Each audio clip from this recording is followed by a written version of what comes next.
Болестта като път. Част 2, глава 14. Рак. Раковата клетка е клетка, която досега е подчинявала цялата си активност в служба на органа и в служба на целия организъм.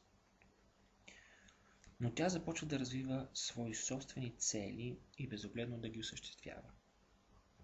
Тя престава да работи в полза на организма и поставя на първо място своето размножение.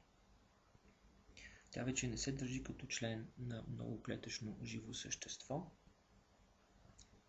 а деградира до по-ранното стъпало на съществуване в еволюцията, като едноклетъчен организъм.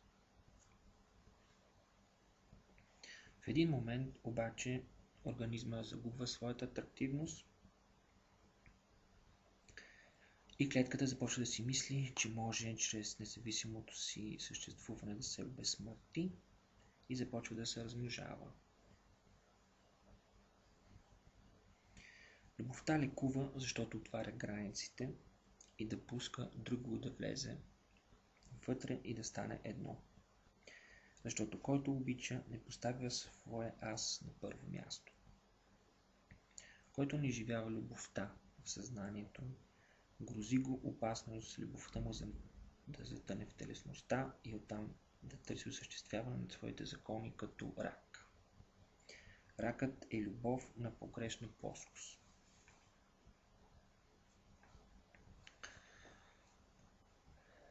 Символ на истинската любов е сърцето. И затова сърцето е единственият орган, който не може да бъде поразен от рак.